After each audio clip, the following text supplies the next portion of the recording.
सिर्फ ऑनलाइन के माध्यम से पैसा लिया जा रहा है। अरे भाई कुछ तो दोगे ना।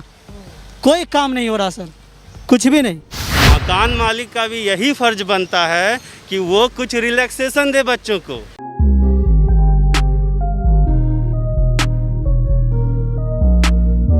आ जइहो हमारी जूस के दुकान पे हो 3:30 बजे। आ जइहो हमारी जूस के दुकान पे हो 3:30 बजे। 3:30 बजे हो 3:30 बजे हो 3:30 बजे हो 3:30 बजे हो। आ जइहो हमारी जूस के दुकान पे हो 3:30 बजे। जी हो अब जूस ले ला 50 रुपया में गिलास, पूरा ताजा ताजा हम मौसमी के जूस। कैसे है हो जूस? हाँ जूस जूस जो है भैया 50 रुपये गिलास है। 50 रुपए? हाँ तो और क्या, कोरोना का टाइम है तो होगा ना भैया। अब महक तो अच्छा रहा है, लेकिन दामें आप बहुत ज़्यादा बोल रहे हैं। तो क्या कीजिएगा। चलिए ठीक है, बनाइए। भैया बात तो हम पक्का कह रहे हैं। देखिए बात हो गया है हम दोनों आदमी का। हाँ। आप कहे कि जूस दीजिए, हम बोले 50 रुपया में देंगे, तो बात तो हो गया ना। बौरा गए हैं का हो? हवाई जहाज दिख रहा है, हाँ, पटना से जो है दिल्ली का हवाई जहाज का टिकट है 7,000 रुपये। ठीक ठीक है, ठीक। लाइए 7,000 रुपये लाइए। मतलब सुबह सुबह महुआ चढ़ाएं का हो? बात हाँ? अब ऐसा बात नहीं। चलिए इस सब को भी छोड़िए। यहाँ से जो भागलपुर जाने का ट्रेन का टिकट है हाँ। 500 रुपया है। हाँ, लाइए 500 रुपये। अजीब बात है मर्द। अजीब बात है ना। अरे आपको पिलाना है? देखिए भैया पिलाना भी है, सब बात करना है, लेकिन ये बात बताइए, हाँ। ये अजीब बात नहीं है कि जो बच्चा हाँ, पटना में रह के पढ़ता है, हाँ, अब पटना में इतना दिन से लॉकडाउन में रहा ही नहीं, हाँ। रूम में रहा ही नहीं, तो किस बात का पैसा देगा। अजीब बात है कि नहीं है। ये तो बात आप फैक्ट बोले, पॉइंट वाला बात। और बताइए जो बच्चा जो ट्यूशन में पढ़ता है, कहाँ कहाँ से आता है। हमारा भी वो भैया बच्चा था, अच्छा पढ़ता था बाहर शहर में जा करके। अच्छा। 4 महीना से घर में बैठा हुआ है लॉकडाउन में, कोरोना में, तो बताइए किस चीज़ का पैसा देगा। अब पूछते हैं तो कहता है कि जब मकान मालिक से जब पहले बात हुआ है पैसा को लेकर के, हाँ, पैसा को लेकर, तो हम भी तो आपसे भैया बात कर लिए, ऐसे ऐसे में क्या पैसा दे देंगे। बात तो सही है, बात सही है। बात तो सही है, लेकिन आप यहाँ नहीं ले सकते हैं पैसा। क्या है यहाँ नहीं तो ले सीधा सकते? सीधा जूस पियेंगे तब तो आपको पैसा देंगे। भैया जूस पिलाएंगे आपको, ठंडा करेंगे, लेकिन बता दें कि हम जो है, समझ रहे हैं। हम जो है भैया भारत लाइव टीम से हैं, लेकिन हम आपको बता दें भैया कि बिहार में जो है हर साल 80,000 के आसपास जो पटना में स्टूडेंट हैं वो आते हैं पटना पढ़ने के लिए। 4 महीना से लॉकडाउन चल रहा है। सबके जो पिताजी हैं वो कोई किसान का बेटा होता है, कोई व्यवसायी का बेटा होता है, सबका रोजगार ठप है। ठीक है, तो ऐसे में क्या लगता है आपको कि बच्चा अगर रहा ही नहीं घर में तो किस बात का पैसा दे। देखिए बात तो बिल्कुल सही है कि जब तक बच्चा रहा नहीं, अचानक होली में गया मार्च में और अचानक से लग गया लॉकडाउन। अब बच्चा 2-3 महीना के लिए घर में फंस गया। अब उस 2-3 महीना के लिए सरकार इतना काम कर रही है कि घर में खाना पहुंचा रही है, भोजन पहुंचा रही है और सारा सुख सुविधा पहुंचा रही है ताकि वो घर से बाहर ना निकले। मकान मालिक का भी यही फर्ज बनता है कि वो कुछ रिलैक्सेशन दे बच्चों को, ठीक है, ताकि वो फिर से आकर के बच सके। वरना बहुत सारे मेरे स्टूडेंट भी हैं जो पटना छोड़ के जाने वाले हैं सिर्फ इसलिए क्योंकि उनके ऊपर 30,000, 35,000, 40,000 तक का ऋण फालतू का रूम रेंट का हो गया है। अब बताइए विद्यार्थी क्या करेगा। सवाल तो यही है भैया, अगर आपको बता दें, एक डाटा के हिसाब से बता दें तो 80,000 के करीब जो बच्चे हैं हर साल पटना पढ़ने आते थे। लेकिन ये 4 महीने से जो लॉकडाउन चल रहा है, इसके बाद अगर पूरे बिहार पटना में अगर कोचिंग की बात करें ना, तो कोचिंग ही है जो करीब 30,000 के आसपास कुल कोचिंग है पूरे पटना में, जिसमें से इस लॉकडाउन में 35% जो कोचिंग है वो बंद हो गए हैं। 20% जो है छोटे मोटे स्कूल है वो बंद हो गए हैं। जहाँ तक की बात हो रही है, जो बड़े बड़े कोचिंग है जिन्होंने पहले से बच्चों का जो है पैसा ले लिया था, जो एक क्लासरूम प्रोग्राम चलाते हैं उसके अनुसार उन्होंने पैसा ले लिया था, तो वो लोग ऑनलाइन क्लास चला रहे हैं। लेकिन ऑनलाइन क्लास होता कितने देर का है? 1 घंटे का। अब बताइए ऑनलाइन क्लास के नाम पे खाना पूर्ति होती है, बच्चे जो है पैसा दे करके फंस गए हैं। तो ऐसी स्थिति में जो मकान मालिकों का जो फर्ज बनता है, सरकार जो, जैसे कि भैया ने भी बोला अभी, भैया आप पढ़ाते हैं यहाँ बच्चों जी जी पढ़ाते हैं। को? तो अभी कितने स्टूडेंट हैं यहाँ पे बच्चे हुए? अभी तो फिलहाल मेरे नज़र में 2-4 बच्चे बचे हुए होंगे, बाकी सब घर में हैं। ठीक है। एक जो बड़ी बात जो निकल के सामने आ रही है कि ऐसे में जो बच्चे हैं, जो पटना में रहने वाले बच्चे हैं, वो कहीं ना कहीं आर्थिक स्थिति के कारण मार झेल रहे हैं।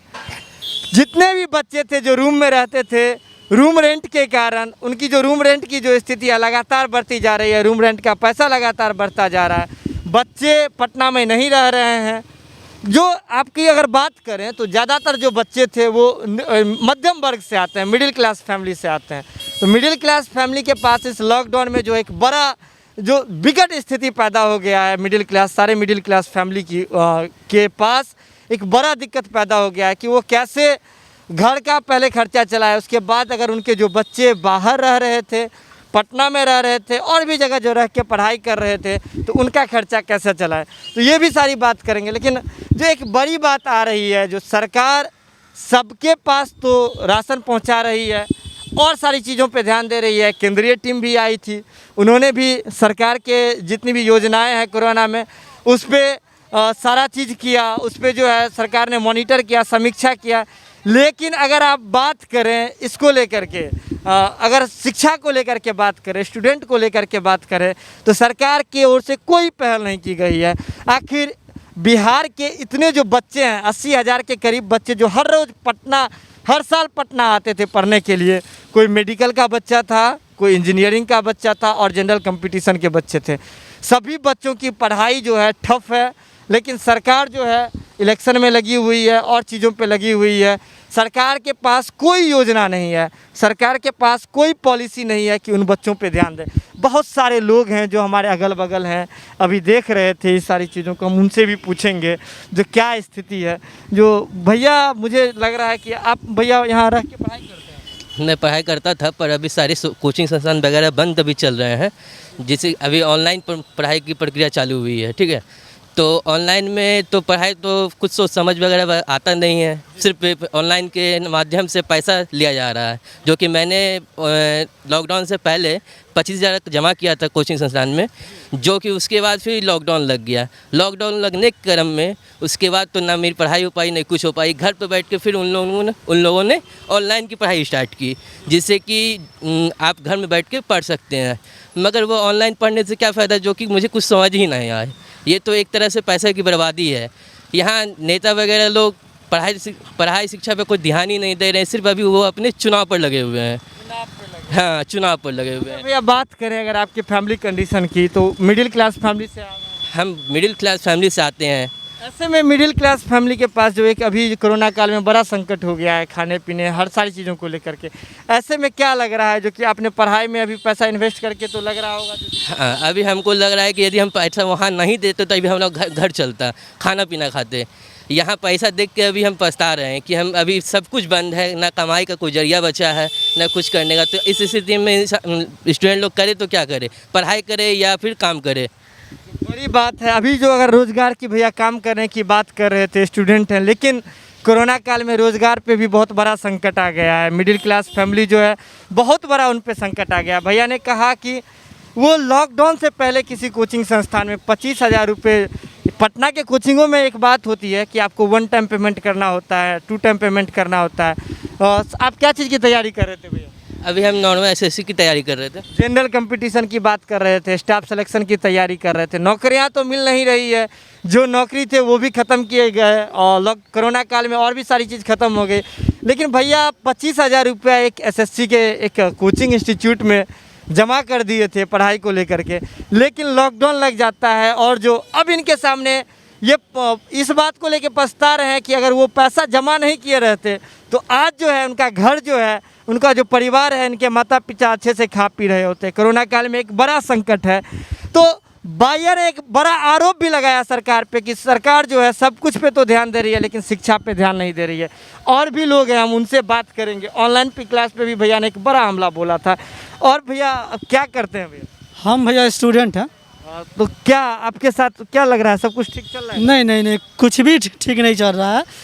अभी आप देखिए, मार्च से हम लोग रूम रेंट नहीं दिए।